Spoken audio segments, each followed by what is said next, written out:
Em 2 Pedro, capítulo 2,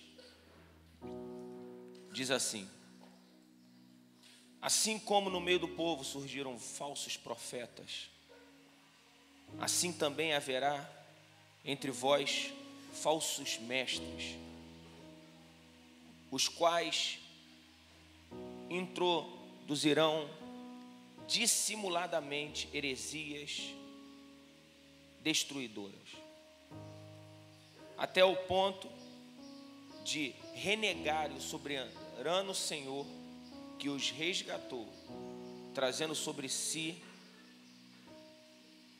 menos repentina destruição. Muitos seguirão as suas práticas libertinas, e por causa deles será inflamado o caminho da verdade. Também, movidos de avareza, por avareza, farão comércio de vós, com palavras fictícias. Para eles o juízo lavrado a longo tempo não tardará, e a sua destruição não dorme. Ora, se Deus não poupou os anjos quando pecaram, antes, precipitando-os no inferno, os entregou no abismo de treva, reservando-os para juízo, ele não poupou o mundo antigo, mas preservou Noé, pregador da justiça, e mais 7 pessoas, quando fez vir o dilúvio sobre o mundo dos ímpios. E reduzindo cidades em cinzas de Sodoma e Gomorra, ordenou-lhes a ruína completa, tendo posto como exemplos que vêm a viver impiamente. E livrou o justo Ló, afligido pelo procedimento libertino daqueles insubordinados, porque este justo, pelo que via e ouvia quando habitava entre eles, atormentava a sua alma justa, cada dia, por causa da obra iníquas daqueles. É porque o Senhor sabe livrar da provação os piedosos e reservar sob castigo os injustos para o dia do juízo, especialmente aqueles que, seguindo a carne, andam em imundas paixões, menosprezando qualquer governo, atrevidos, arrogantes, não temem difamar autoridades superiores, ao passo que anjos, embora maiores em força e poder, não proferem contra elas juízo inflamante na presença do Senhor. Senhor, fala conosco, em o nome de Jesus. Eu quero que você entenda que no Brasil, e acredito que no mundo, está acontecendo uma coisa que é uma divisão de conceitos. Nós vivemos uma época do profético muito alucinante. Se você parar para pensar, quantos de nós fomos abençoados pelo mover profético? Ao mesmo tempo, nessa mesma época, surgiram os artistas. E o que aconteceu é que as pessoas acabaram agindo como criança. Nós começamos a dividir o povo. Ao invés de surgir, na verdade, os adoradores, começaram a surgir o ambiente profético e o ambiente artístico. O ambiente artístico porque algumas pessoas queriam melhorar, queriam, vamos dizer assim, se profissionalizar naquilo que faziam. Eram considerados artistas porque tinham a arte na sua essência. Mas pelo fato de alguns se corromper, a gente começou a usar somente os artistas para falar mal, e surgiram os profetas, aqueles que falavam aquilo que Deus queria, e em determinado momento eles pararam de falar aquilo que Deus queria. Por um lado, o movimento profético levantou ministros em tudo quanto é lugar, veio com força, um avivamento. O problema é que depois de um tempo, os profetas começaram a se tornar popular. Se tornaram tão populares que começaram a colocar um preço na sua profecia e no seu dom. Os congressos de avivamento começaram a se tornar congressos para arrecadar dinheiros, mesmo usando um ambiente profético. Tudo em nome da profecia. Alguns ministros que a gente via como referência na nação e foram referência na nação, outros são até hoje, mas alguns acabaram se corrompendo no meio daquilo. Começaram a brigar entre si, largaram a nossa nação. E a gente começou a ver mais meninice do que profecia. Por outro lado, os artistas começaram em nome de seguidores, em nome de recursos, começaram a se corromper e a se misturar com o mundo. Ficaram tão famosos que começaram a desenvolver o caráter do mundo. Não eram como Daniel, mesmo num lugar terrível, dizendo eu quero me separar. Não, acabaram se juntando com isso. E começou a acontecer coisas loucas. Como alguns artistas já não tinham a presença de Deus, acabaram começando a usar droga. Porque a droga é o que fazia ele fluir naquele momento. E nós vimos no Brasil diversos escândalos de ministros que começaram a usar droga. O suicídio começou a se tornar uma coisa quase aceitável, não porque a pessoa queria morrer, mas ela queria amenizar a sua dor. Os casamentos se tornaram uma bagunça. Porque enquanto os proféticos queriam manter um casamento que era falido, os artistas já estavam no segundo, no terceiro, no quarto casamento. O problema é que a gente começou a falar mal um do outro. O profético falava mal dos artistas, os artistas falavam mal. E isso não era o problema. O problema não era ser artista ou ser profético. O problema é ter abandonado o Senhor. Porque teve muita gente que é artista, vamos dizer assim, que eles são excelentes, mas que manteram princípios. E alguns profetas que não se corromperam. Passou um tempo onde o mundo gostou tanto, afinal de contas, a popularidade aumentou. A gente estava em tudo quanto é televisão, tudo quanto é programa de rádio. A popularidade foi lá em cima. Os artistas do mundo começaram a querer entrar dentro da igreja. Eles se convertiam numa semana. 6 meses depois, eles estavam ministrando sem saber o que é conversão, sem saber o que é princípio, porque a igreja estava tão feliz de ter um cara tão top dentro da igreja, porque isso ia atrair pessoas que começou a colocar meninos para ministrar sobre meninos. Sabe o que aconteceu? Eles ficaram durante um tempo, depois o prazer do mundo, como a sua agenda acabou, porque não tinha graça, não tinha unção, só tinha popularidade. O que aconteceu? A igreja começou a perceber que aquilo ali era engodo. Voltaram para onde? Para o seu lamaçal. Voltaram a fazer aquilo que faziam antes. Porque não vieram em busca da presença do noivo. Vieram em busca de uma presença financeira, porque estavam falidos no mundo. Buscaram dentro da igreja os recursos que Deus estava dando para o seu próprio povo. E o seu próprio povo, ao invés de ter uma vida com Deus, se corrompeu pior do que o mundo.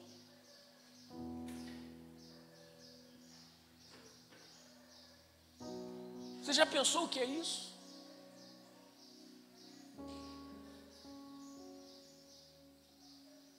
Virou um negócio.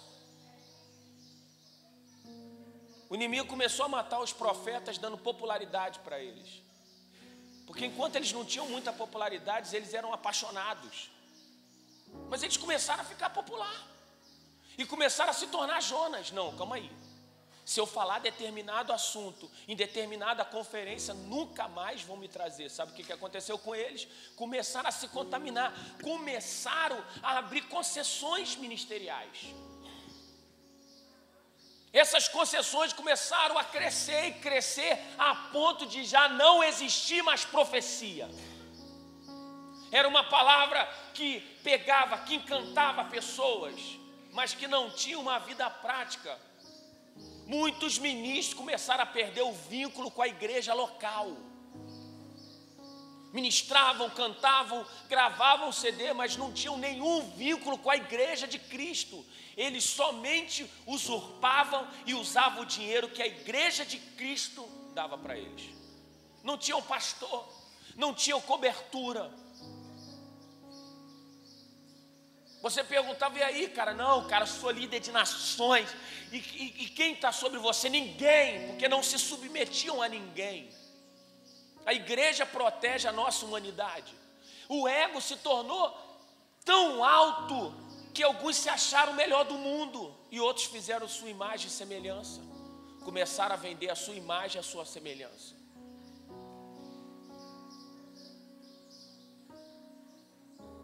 Precisamos entender. Antigamente as pessoas eram movidas pelo ambiente espiritual. As pessoas chegavam, oravam, choravam, caíam no Espírito Santo. Depois esse movimento foi transformado em um movimento financeiro.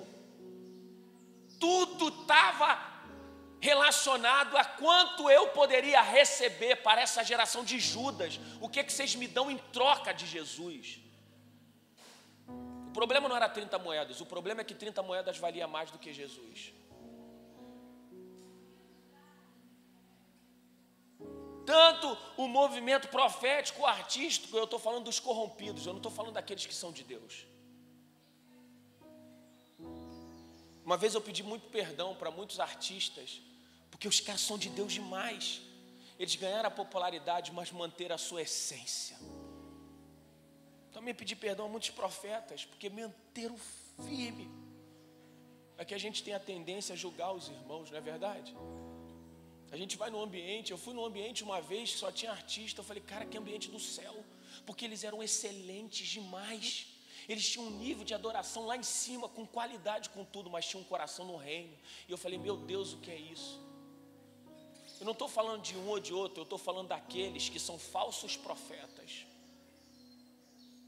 que agora, para manter seguidores, eles divulgam até quando estão no banheiro, virou uma loucura. Não é mais o evangelho. E nessa onda de youtuber, né? Tá todo mundo fazendo loucura. A pessoa não sabe nem quem é a pessoa, não sabe o que ela fez de bom. Ela vira na televisão e fala, eu vou contar um pouquinho da minha vida. Uma vida banal, fútil. As pessoas estão deixando de olhar para Deus para olhar para a vida do outro, e estão pagando para ver a vida do outro. São os verdadeiros Big Brothers, escondidos dentro de uma população ávida para alguma coisa que não é Deus.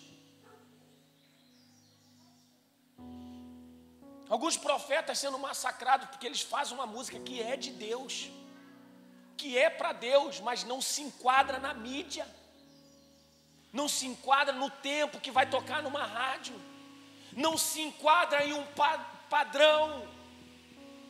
Aquele espírito da mídia diz, cara, tira isso aqui, não, mas Deus está gostando, não interessa, mas o povo não vai gostar dessa canção. Por outro lado, o cara que começa a perder a popularidade, ele está tão louco para reaver essa popularidade, que ele começa a inventar alguma coisa. É por isso que aparecem tantas estrelas cadentes, meteoros e cometas no meio evangélico. São pessoas que a gente nem sabe de onde veio. Elas vêm, aparecem, risca o céu, cara. A gente canta as músicas dela no Brasil inteiro. Dá 1 ano, 2 anos, adulterou, sumiu, desapareceu. É uma geração sem cobertura. Uma geração sem vínculo com a igreja. Uma geração corrompida. E sabe quem está financiando isso? Somos nós. Nós é que financiamos esse sistema. Nós gostamos disso. A gente gosta de falar, uau, é o marketing da minha igreja trazendo fulano de tal. Então a pergunta hoje não é mais quem é artista e quem é profeta. Isso já passou, irmãos. A pergunta na nossa geração é quem são os verdadeiros adoradores. Porque teve uma geração do profético que tocavam ruim, que cantavam mal e que falavam, não, é tudo pela glória de Deus. O que é isso? Nunca se aperfeiçoaram. Cantavam de qualquer jeito, gravavam de qualquer jeito e falavam mal dos artistas porque eram incompetentes na área da música. Por outro lado, soberbos de alguns, que acreditaram que o seu talento e a sua capacitação musical é o que trazia a glória de Deus. Está na hora da gente unir os dois.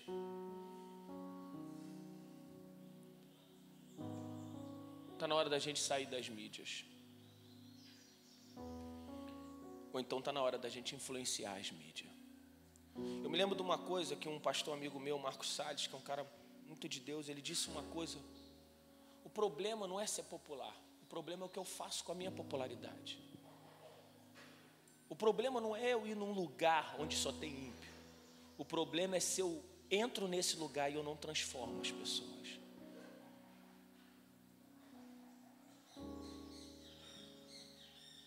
Vocês estão entendendo? Não tem nada a ver com a popularidade ou com a fama. Tem a ver com o meu coração e com aquilo que eu creio. Eu vou te fazer uma pergunta essa manhã. Você vai mudar a sua forma de cantar? Você vai mudar o seu jeito de adorar?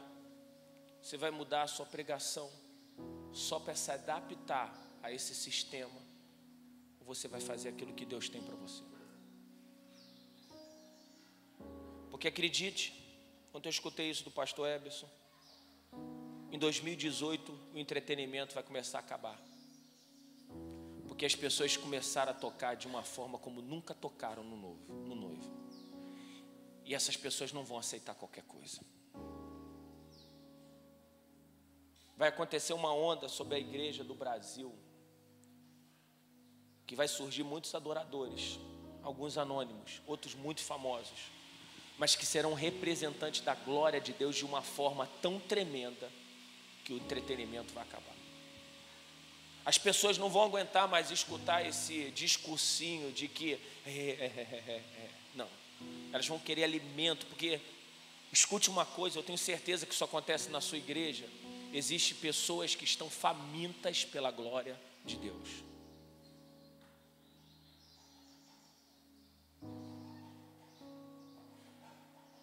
Escute uma coisa, Deus vai sustentar muitos. Eu acredito que Deus vai enriquecer muitos. Porque o problema de Deus é abençoar a pessoa. Deus não tem esse problema, Deus abençoa e pronto. O problema é o que você vai fazer com aquilo que Deus está te dando. Se você vai devolver para Deus ou se você vai botar na prateleira. Eu quero te dizer que nenhum troféu nesse mundo que você ganhe, nenhuma medalha, nenhuma coisa que você ganha supera o sacrifício que Jesus fez na cruz. A minha vida tem que ser uma representação daquilo que Jesus fez na cruz. Então está na hora da gente parar de brigar. Está na hora, eu sou dessa parte artística, eu sou do profético, eu sou disso. Está na hora da gente parar com isso e a gente começar a ser verdadeiros adoradores. Está na hora dos profetas começarem a aprender com quem sabe alguma coisa. E está na hora dos artistas aprender aquilo que os profetas estão pregando, para que o corpo cresça.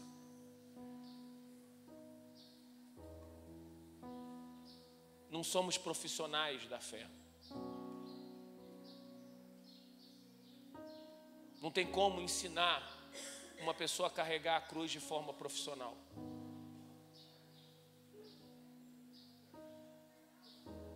Nós temos que ser excelentes para o Senhor. Os trabalhadores da última hora que trabalham por amor.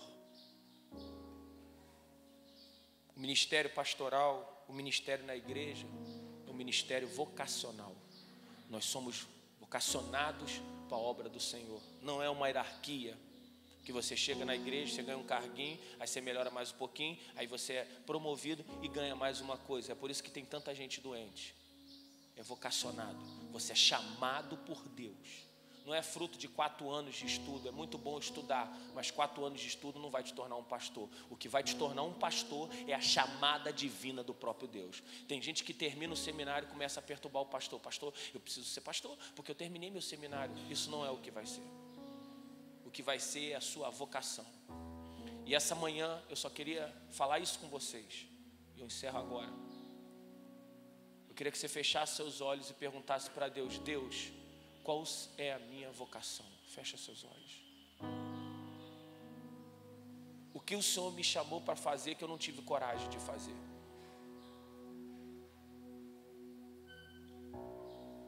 Que tipo de discurso eu estou dando para os outros que eu não tenho coragem de viver? Porque senão, você pode ser o futuro drogado, o futuro soberbo, o futuro adúltero, o futuro louco, porque no meio do caminho você não entendeu quem você é.